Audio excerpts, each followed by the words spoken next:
so it's just like loading. Live on YouTube. Yeah. Setting up the meeting for YouTube Live, blah, blah, blah. Thanks, Zoom.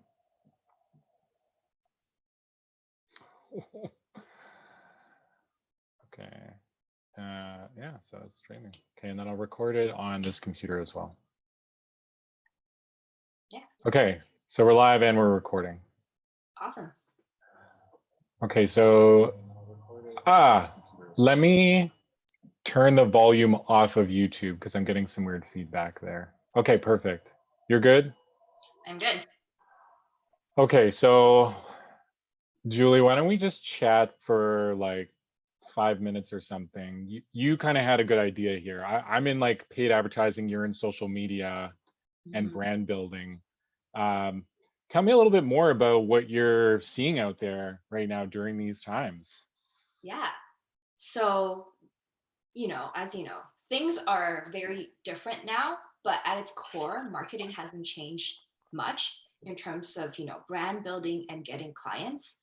The objections of selling is always going to be there, and how you overcome these obstacles of, too little time, too little money, or anything like that is still in the same way.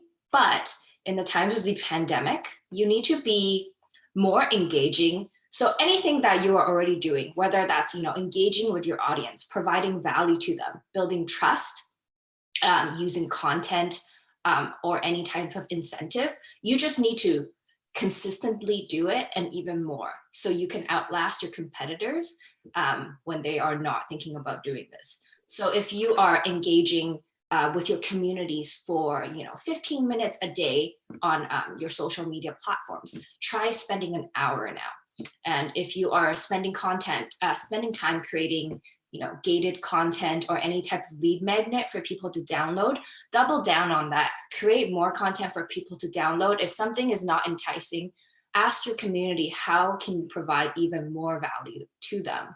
Yeah. Let me ask 2 questions related to that, because it sounds like you're talking directly to businesses who might want to work with you. Let's chat about one. What are the expectations of kind of consumers and audiences right now as it relates to what you just said? And number 2, should you choose to accept, what organizations out there are doing a particularly good job of this thing that you're recommending?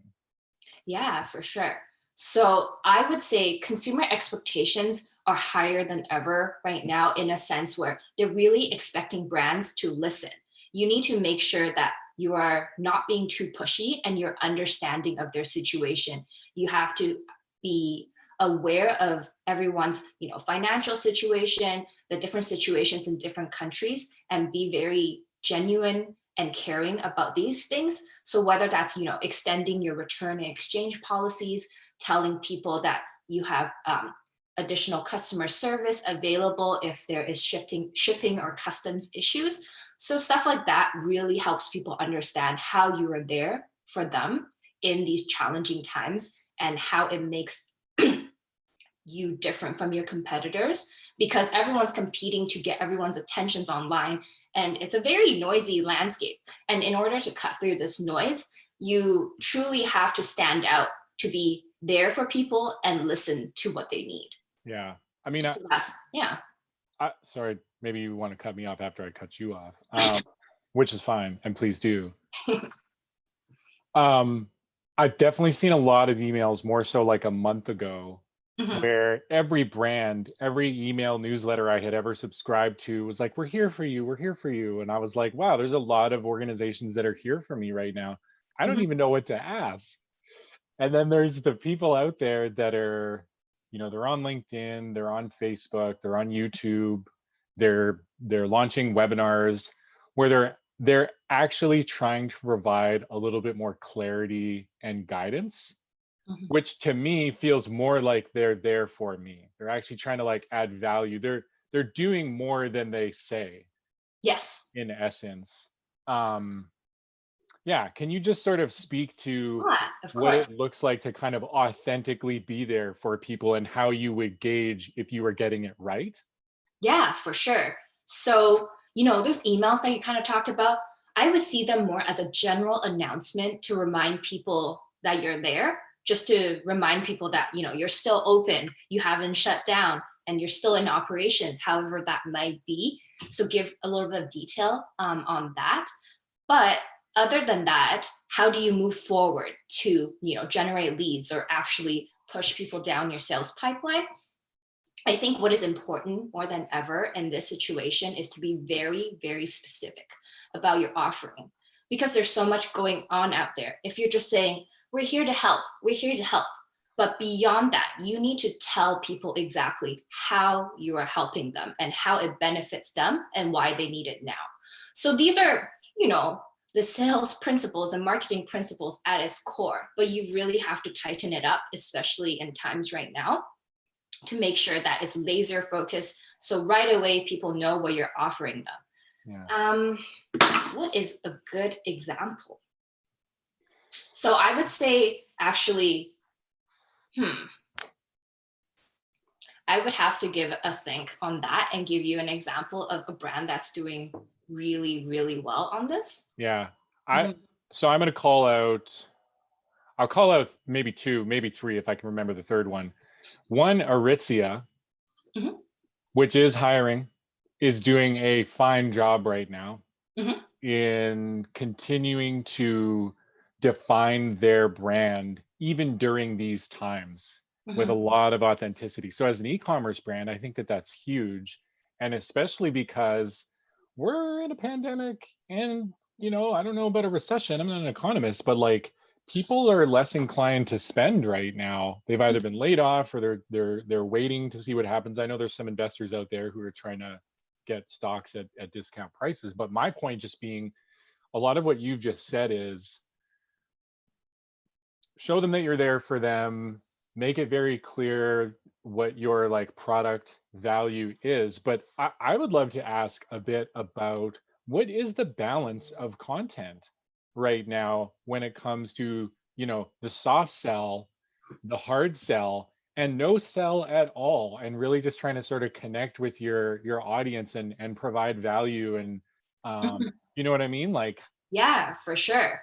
So I would say the no sell, the hard sell, and the soft sell, um, it is a delicate balance. I would stay away from a hard sell right at this moment.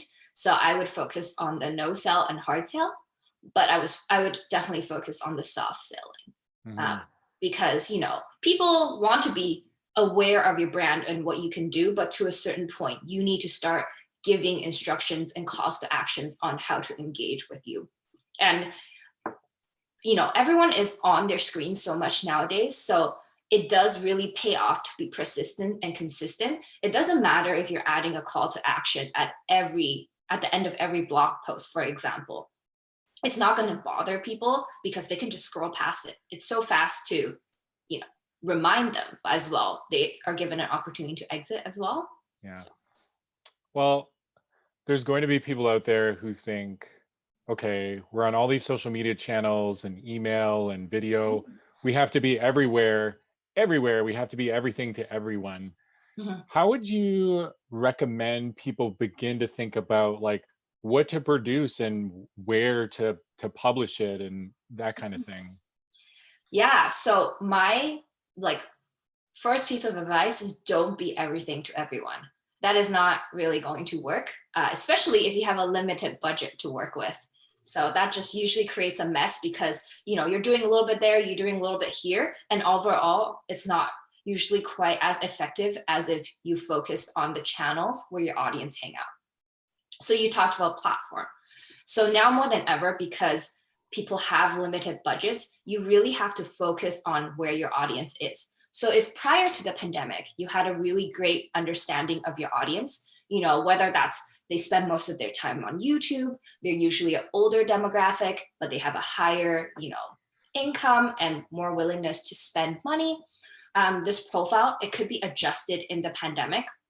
So likely people will have to rewrite this kind of audience profile And if prior to the pandemic, you do not have this, now would be a good time to set up these profiles because they're so important to not just content marketing, social media, and choosing your platforms to promote your materials, but also, in your field of digital advertising. Yeah. Oh, yeah. Well, did you have questions for me too? Yes. I would love to hear your thoughts on, digital advertising in the current situation. I'm sure a lot of businesses have slashed their marketing budget in terms of advertising budget.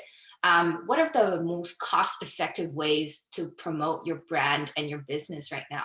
Yeah, I mean, that's a really good question. And I'll just Mhm, say the short answer is like, I don't know. mhm, Um, and I say that mainly because I don't want to pretend that I have the like crystal ball here. What I have seen is a lot less advertising. mhm, Companies who were doing the hard sell before, they are less inclined to do that because they want to be mindful of the context that we're in. And CBC just had a podcast about advertising right now and how a lot of publishers and a lot of brands, they don't want to be in front of content on the web that deals with COVID-19. So their brand safety is at a very heightened concern level right now for some brands who really don't want to be beside that post about how many infections and deaths there were today. And I think brand safety has always been a concern, but right now in particular, it's a concern.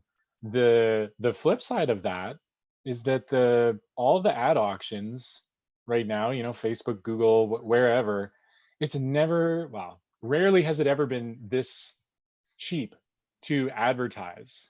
People who are paying on like a cost per click model or cost per impression model, the auction's not very competitive because a lot of people are concerned about brand safety. And they've also slashed budgets. They've had to lay off a bunch of people or freeze hiring or that kind of thing. So mhm, I think there's some people who could really try to capitalize on this. mhm, Um, E-commerce brands, especially right now, are doing pretty well. Like I ran into like a UPS guy on the street and I just said, "Hey, how's it going right now?" And he said, "Look, commercial deliveries are down, but residential deliveries way up."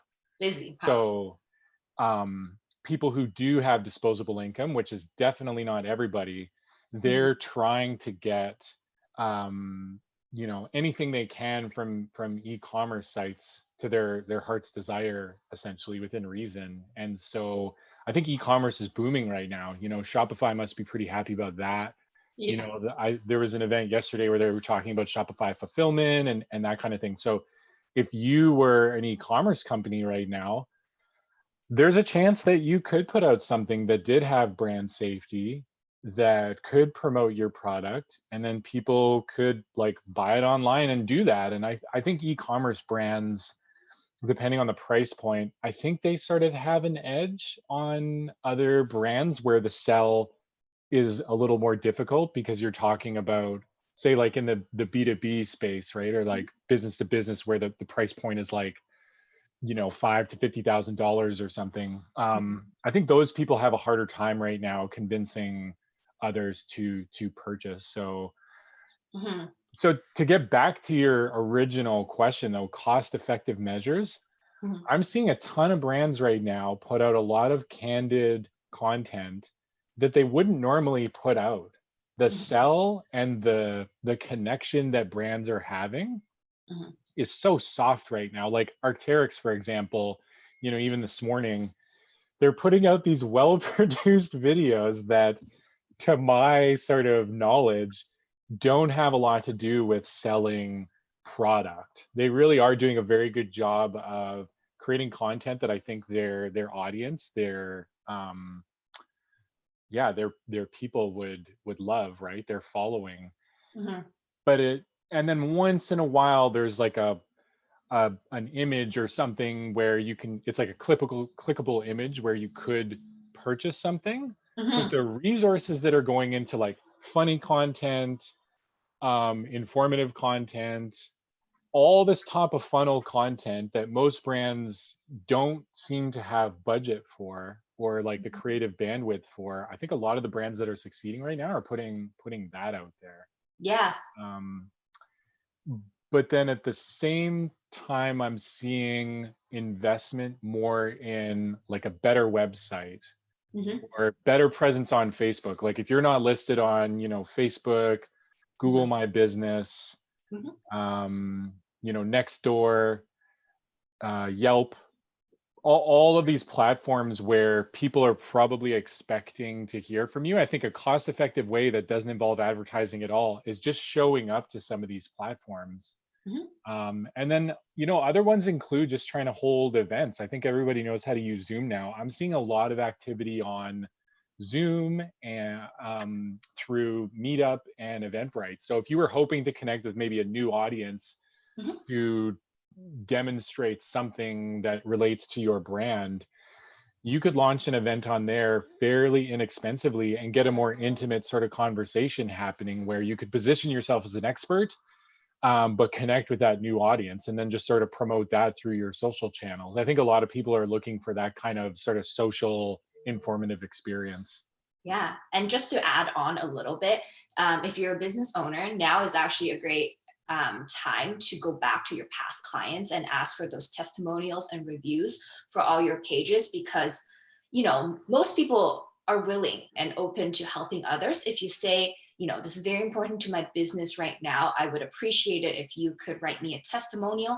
Most people will happily do it for you. And that really gives you that boost in a time where people aren't sure what they're doing. Yeah. Nice. Yeah. Well, gee.